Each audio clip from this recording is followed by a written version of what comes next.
Merci beaucoup, madame. Je vais laisser la place.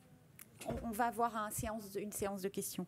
Je vais laisser la place à Anne-Sophie Lubruchy, qui est architecte, enseignante et chercheuse, et qui va justement animer ce temps d'échange et nous faire part de son expérience également. Merci. Bonjour à tous, merci. Merci pour toutes vos interventions.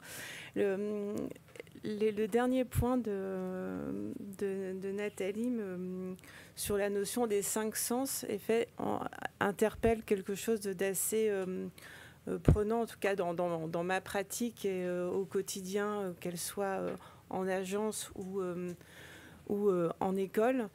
Et on a, nous, réalisé récemment la maison de l'autisme avec, pour le gouvernement à Aubervilliers. Et dans ce projet, cette notion de 5 sens a été extrêmement travaillée, alors de manière participative par les futurs, par les professionnels, mais aussi avec la participation d'une assistance à maîtrise d'usage.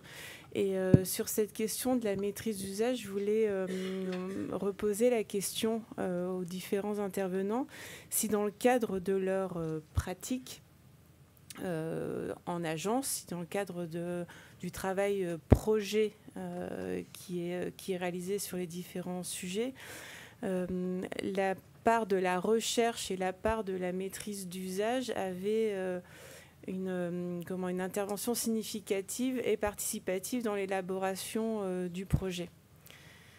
Est-ce que quelqu'un, sur les projets d'architecture ou de design, je pense beaucoup aussi au projet de la salle de remise au calme, cette question de maîtrise d'usage, alors là, c'est presque du cas par cas, de l'étude de cas sur les enfants. Mais est-ce qu'en agence, ce type d'intervention ce type de recherche est pratiqué?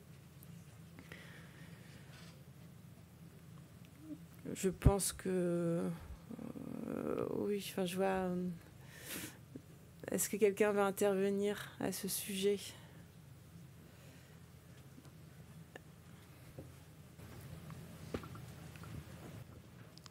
Oui, sur le sujet de l'usage, il y a même des AMO d'usage, des AMO de programmation d'usage. Moi, je trouve ça intéressant, mais en même temps un peu en contresens. En même temps, quand on a un bon programme et qu'on a des bons interlocuteurs, un architecte est à même de répondre au sujet de l'usage, je pense, et c'est un peu primordial. Mais pour ça, il faut effectivement une interaction entre les usagers et la maîtrise d'œuvre. Mais je ne suis pas sûr qu'il y ait besoin d'avoir un intermédiaire entre les deux. D'autre part, sur le sujet de l'hôpital Trousseau, idéal, le sujet de l'usage, il passe aussi par une chambre témoin très en amont pour voir ce qui peut être fait, pas fait, sur le test du matériau de mur, sur comment il réagit pas. Et donc ça, c'est des choses qui sont soit un peu compliquées à mettre en place, mais qui seraient bien généralisées plus souvent. C'est vrai pour les hôpitaux, mais c'est vrai pour les autres bâtiments. D'avoir des prototypes échelle 1 en phase d'étude avant qu'on soit en chantier.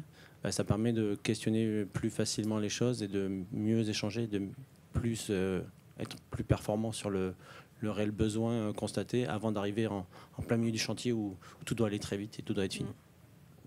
Merci.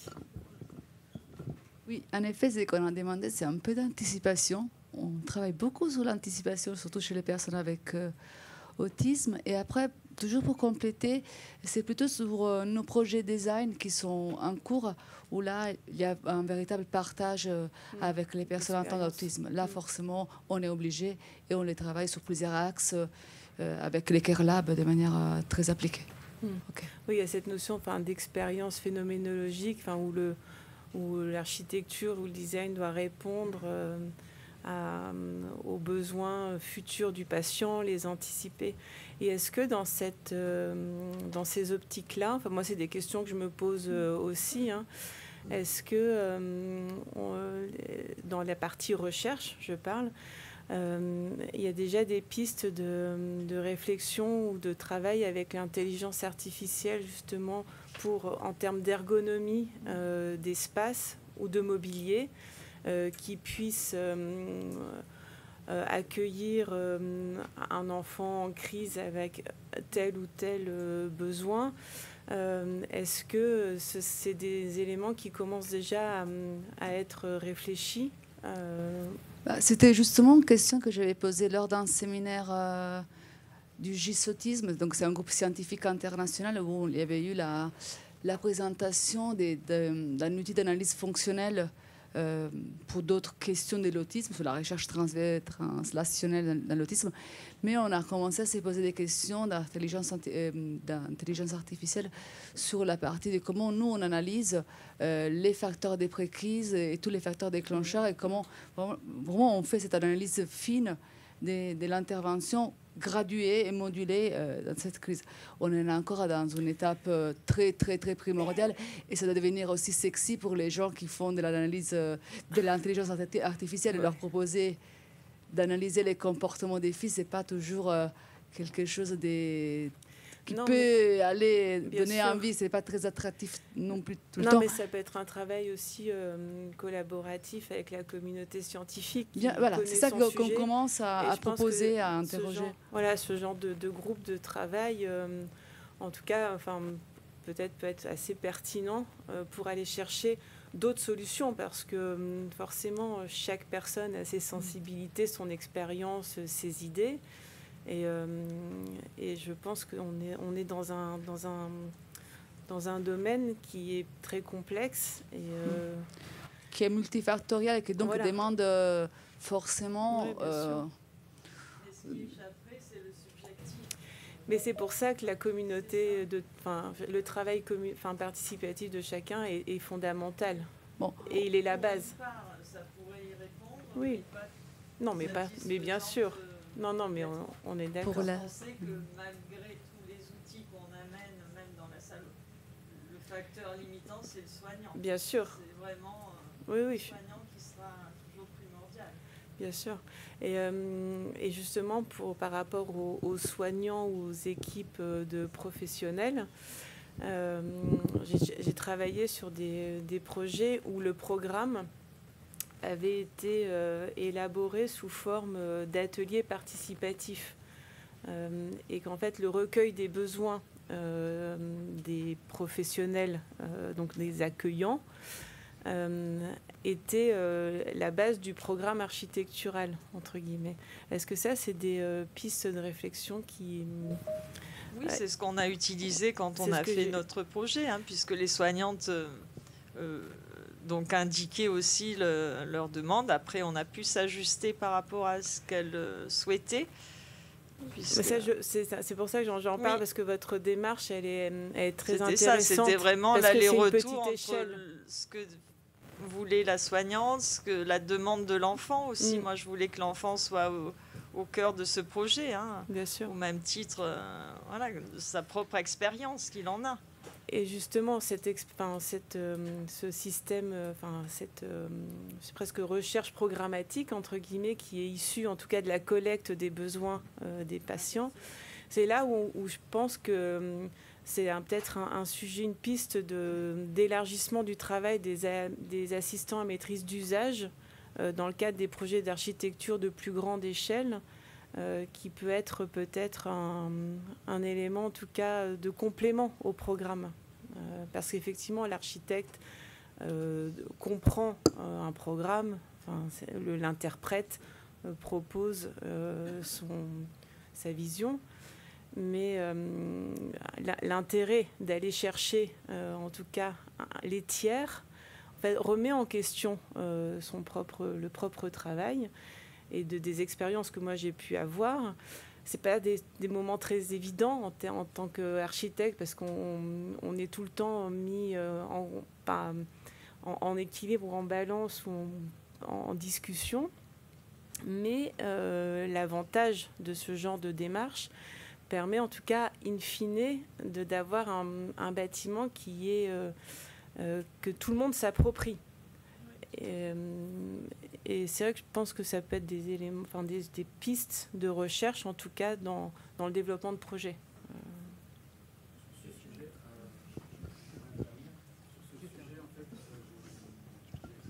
Ouais.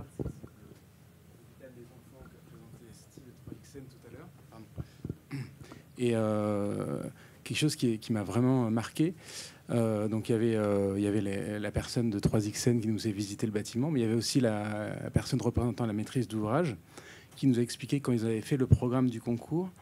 Donc leur équipe avait passé 3 nuits complètes dans l'hôpital avec les enfants pour mieux comprendre les besoins, voilà. Et j'avais trouvé ça vraiment intéressant comme démarche. Et je pense que c'est assez novateur pour la programmation. Bien sûr.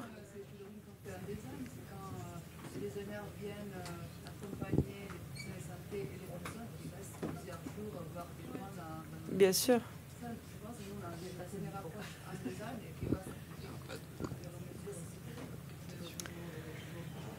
Oui.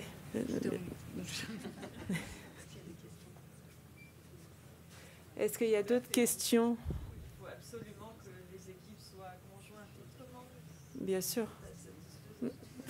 Non, mais forcément, ça améliorera automatiquement.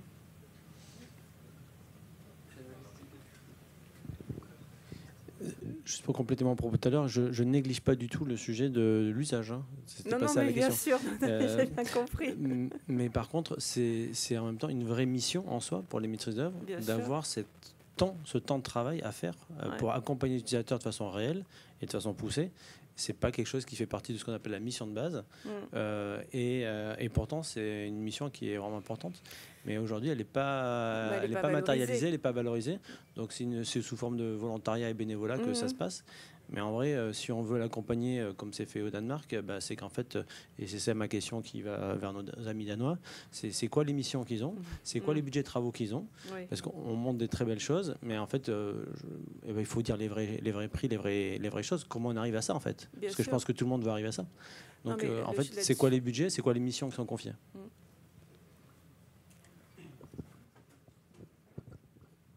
Thank you. As told, we had this. There was, before the brief was given to us, there was a thorough investigations into how to integrate user inputs with extensive users. You know, Lego was part of the foundation of Lego, was in it, and they did all these kind of workshops, also integrating kits. So that was given to us when we started. Then when we started the competition, there was 2 tracks. There was a building track, and then there's an organizational track. And that organizational track has all along kept on reviewing what we have been doing, and we have had cross-collaboration in each phase at each stage, where we then do things. Does it acquire? How does the organization react towards what we do? So there's these 2 tracks, and they've all been collaborating the whole way through, also into the end, where we do the mock-up from the fingertip, where all the staff has been practiced. Is it big enough? Is there space enough for us? Patient has come in there and seen, do they feel nice? How do they react to these furnitures? And that, of course, is then been taken into the development of the interior and the design and impact in that sense.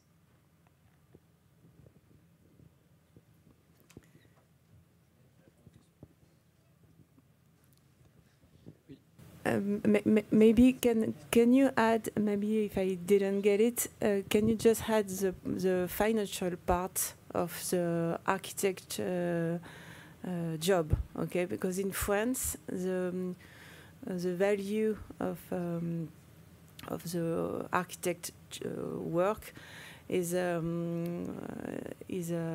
drawn by only the project. Not about the work to fill and to analyze the basis, and maybe what my colleague was just asking is, do you have an extended mission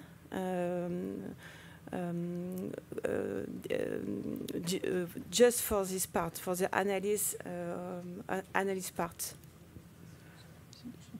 we have done that in collaboration with the hospital, and it has actually been carried out in a lot of extent, the final part, with the loose furnitures from the hospital.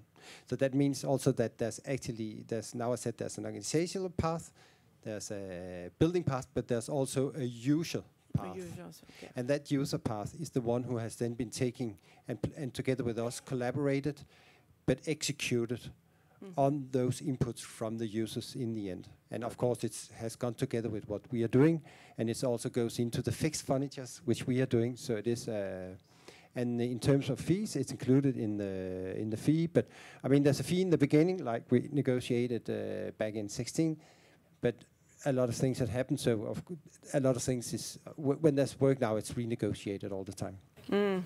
Okay. Peut-être je peux juste ajouter aussi au Danemark, la profession d'architecte, c'est la même, mais quasiment beaucoup de cabinets d'architecture danois, ils ont des unités de recherche qui font de la recherche et développement, qui ont aussi ce maîtrise d'usage en interne. Donc en fait, cette partie-là, elle est de temps en temps, elle est mise dans les honoraires comme un service additionnel, mais souvent ça fait quand même partie de la mission de base, de la manière de travailler des architectes au Danemark, et pas seulement 3XN qui a cette mais pas mal d'architectes danois ont ça au sein de leur agence. Ok, oui, enfin, c'est comme...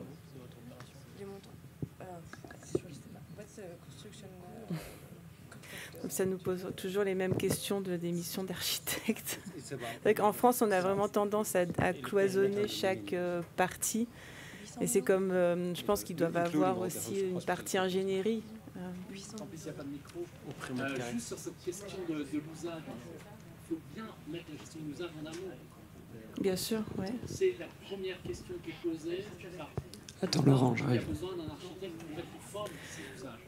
Donc il y a une première question, on l'appelle le programme, on l'appelle comme on veut.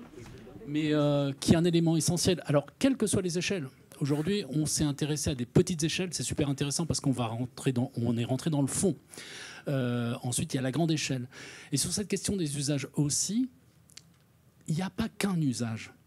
Pour avoir pratiqué un certain nombre d'échanges avec le monde hospitalier, de manière générale, il y a une multitude d'échanges qui sont nécessaires sur des questions d'usage et qui sont nécessaires à un moment ou à un autre. Donc, nous, on a toujours considéré que ça faisait partie de nos missions, et c'est vrai que c'est simplement dû au fait qu'on a travaillé beaucoup dans le privé, où parfois il n'y avait pas forcément de programmistes, et que de fait, on construisait avec les usagers un programme et on définissait avec eux clairement des besoins.